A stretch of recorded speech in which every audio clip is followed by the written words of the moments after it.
Olá, meus irmãos, Deus nos abençoe, em nome de nosso Senhor Jesus Cristo. Estamos aqui para mais uma conversa ao redor da preciosa palavra de Deus, essa palavra inadulterada, essa palavra que tem poder em si mesma para nos dar a vida eterna. Jesus disse, minhas palavras são espírito e vida. Então há poder nesta palavra. Esta palavra é a própria semente que saiu da boca de Deus, e dentro dessa semente tem uma vida. Então o Espírito Santo vem sobre a semente para fazê-la viver no tempo apontado, no tempo designado, no tempo em que o Senhor planejou para que aquela palavra viesse à vida. Veja, Isaías profetizou muito tempo antes da palavra chegar no ventre de Maria. Passaram-se mais de 700 anos até que a palavra chegasse ao seu destino, a pessoa para a qual ela foi predestinada. E quando ela encontrou o terreno fértil, o solo, predestinado, preparado por Deus, ela pôde vir à vida. Assim, Deus estabeleceu para cada tempo, para cada era, uma semente. Foram 7 eras da igreja, para cada era dessa houve uma semente, houve um mensageiro, houve um semeador que saiu a semear. E esse semeador era o Espírito de Deus, os 7 Espíritos que saíram para pregar a palavra, para manifestar a semente predestinada, a semente eleita, essa que foi predestinada por Deus desde antes da fundação do mundo. Quando o profeta pôde assinalar o tempo, a estação para cada era, ele pôde conectar a igreja do tempo do fim até o Senhor Jesus Cristo, por conseguinte, de Jesus até Davi, de Davi até Abraão e de Abraão até a eternidade. Porque quando a gente encontra uma genealogia, isso significa por onde foi que a vida continuou. Então chegamos aqui, no tempo do fim, na igreja de Laodiceia, conectada à igreja de Filadélfia, conectada à igreja de Sardes e assim por diante, até chegar Paulo, o primeiro mensageiro. De Paulo então a Jesus Cristo, de Jesus até Davi, de Davi até Abraão, a semente real. Então por ali a vida continuou. É isso que significa uma genealogia, por onde foi que a vida continuou. E quando chegamos ali, no ministério do anjo de Malaquias 4, encontramos então a conexão com a verdadeira igreja.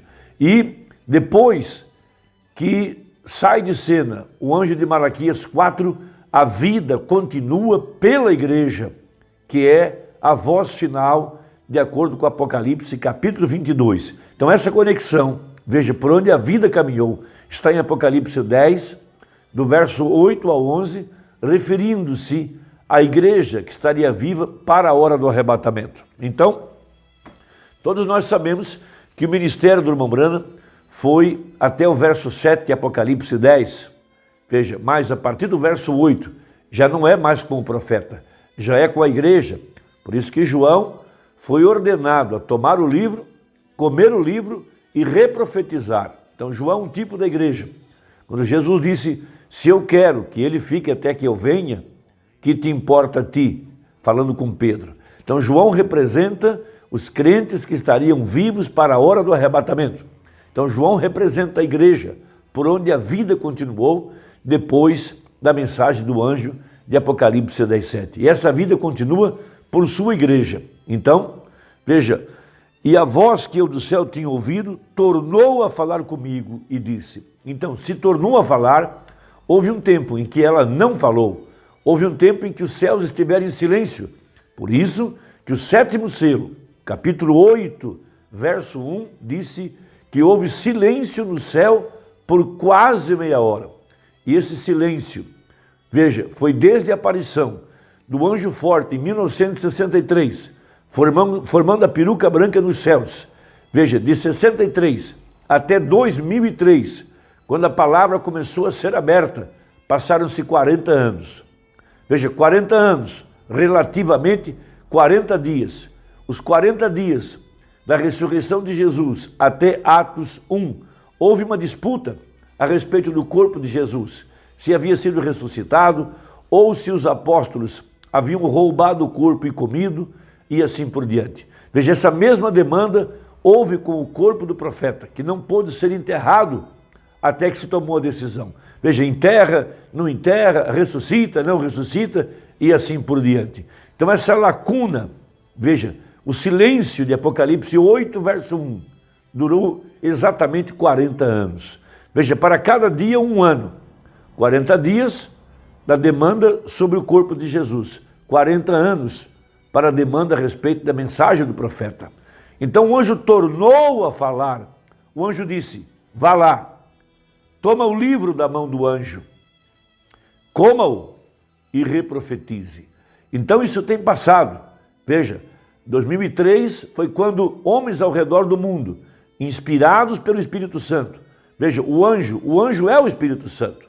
Essa é a voz que guiou o profeta. Essa foi a voz que revelou a ele os misteriosos 7 trovões. Então o Espírito Santo começa a despertar homens. Esses homens começam a entender que é necessária a revelação dos 7 trovões para alcançar a fé do arrebatamento. Esses homens, então, são movidos pelo Espírito Santo, como João foi movido em Apocalipse 4. Ele é chamado para entrar por uma porta aberta. Essa porta aberta é a abertura da palavra. Veja, por isso que o livro de Apocalipse, veja, chama-se tirando o véu, ou rasgando o véu. Então o véu teria que ser tirado, para que a palavra pudesse ser revelada, para contemplar o rosto, a formosura do nosso Deus. Por isso está no Salmo 27, contemplar a sua formosura e aprender no seu santo templo. Então a verdadeira igreja é chamada para esse mundo invisível, lá onde está o trono de misericórdia. Apocalipse 4, veja, João encontrou o Espírito Santo sobre o propiciatório, como ele estava lá atrás, no templo de Moisés e no templo de Salomão, e como ele estava no templo chamado Jesus, o Espírito Santo, Deus mesmo, sobre o propiciatório, o lugar de misericórdia. Veja, e João então é chamado, e ele entra em desespero, porque ele percebeu, ele entendeu que para voltar à eternidade era necessário que os misteriosos selos que envolviam o livro, veja, um livro de redenção, um título de propriedade, e esses selos fossem abertos para revelar os herdeiros, a quem pertencia esse título que Adão tinha perdido. E João então chora, ele se desespera, ele começa a clamar, ele ouve uma voz, quem é digno? Ninguém podia ler, ninguém podia ver, ninguém podia abrir o livro. Veja, esse desespero de João é o desespero de cada crente que compreende que são necessários a compreensão, a revelação desses misteriosos selos. Então continua a leitura. Vai e toma o livrinho aberto da mão do anjo que está em pé sobre o mar e sobre a terra. Esse anjo é o Espírito Santo. E fui ao anjo dizendo-lhe, dá-me o livrinho. E ele disse-me, toma-o e come-o, e ele fará amargo o teu ventre, mas na tua boca será doce como mel. Veja, isso está remontando a Gênesis, quando Eva tomou do fruto da árvore do conhecimento e comeu. Veja, agora uma igreja é chamada para comer da árvore da vida, fora do jardim do Éden. Veja, comer. Veja, isso está subjetivamente mostrando que o comer significa receber a palavra dentro do coração. Então continua, e tomei o livrinho da mão do anjo e comi-o, e na minha boca era doce como mel, e havendo comido o meu ventre, veja, ficou amargo. Há um preço a pagar para se manter com a verdade da palavra. Veja, haverá rejeição, incompreensão. Veja, e ele disse-me, importa que profetizes outra vez a muitos povos e nações e línguas e reis. O profeta chamou isso então da segunda cavalgada, quando o Espírito Santo daria outra volta ao redor do mundo, mas agora, através do quinto de Efésios, através da igreja, porque é por ali que a vida continua, para poder agora reprofetizar aquilo que já foi profetizado pelo anjo de Apocalipse 10:7. Trazer a mensagem, agora revelada, com entendimento, porque o profeta revelou os selos, mas ele não pôde explicar a terceira etapa, mas coube aos pastores mostrar que o Messias estava na terra, o presente embrulhado por Deus, a palavra manifestada, a palavra revelada, a fim de que a palavra pudesse chegar até o coração do eleito.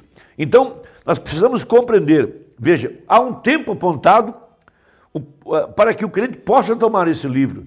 Isso foi então no final da era de Laodiceia, quando João entra até a eternidade em Apocalipse 4. A igreja agora é chamada para entrar nesse lugar secreto.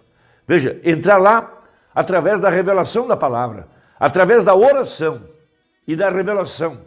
Veja, ir nesse lugar secreto e ouvir essas misteriosas vozes que soaram em Apocalipse 10. Então, o livro que ninguém podia ler, ninguém podia ver, ninguém podia abrir, que estava exemplificado lá no Velho Testamento, onde a palavra estava dentro da arca, porque a palavra sempre tem que estar velada. E aqui agora, ela estava velada em carne humana. Veja, na pessoa do sétimo anjo, foi ali que, em outras palavras, o tesouro estava guardado dentro de um vaso humano. Veja, a diferença entre o sétimo anjo e a pessoa de Jesus Cristo foi apenas o corpo, porque o Espírito que estava dentro, aqui no tempo do fim, é o mesmo Espírito, realizando as mesmas obras, realizando os mesmos sinais e maravilhas, trazendo agora a revelação dos mistérios que estavam dentro da palavra. Por isso, o Mombrana, no primeiro selo, parágrafo 167, referindo-se a essa grande necessidade de entender esse mistério, ele disse, referindo-se agora aos 7 trovões do Apocalipse 10. Mas quando ele começou a escrever aqueles outros 7 trovões, ele disse, não escrevas. Então veja, essa é a única parte do livro que não está escrita, então carece de revelação. Ele tinha sido comissionado a escrever tudo o que viu, mas quando esses 7 trovões, lá em Apocalipse 10, soaram, ele disse, não os escrevas, de modo algum, eles são mistérios. Ainda não sabemos o que são, isso quando ele começou a pregar. Hoje nós sabemos, mas em minha opinião, eles serão revelados muito em breve. E quando forem, isso dará fé para essa graça arrebatadora, para essa igreja partir. Então são necessários esses misteriosos 7 selos. Veja, João começa a compreender em Apocalipse 5 a necessidade do livro ser aberto, a necessidade de captar essas vozes. Veja, para receber a fé para o arrebatamento, o poder transformador que vem da sua palavra. E é isso que cada um de nós precisa compreender, a necessidade de alcançar essa revelação. Por isso, é preciso orar, é preciso tomar o livro, comê-lo, para que o Espírito tenha como abrir o nosso entendimento. Irmão, que Deus te abençoe. Se a conversa te ajudou, envie alguém de sua família e até a próxima, se Deus quiser, em nome de Jesus. Amém.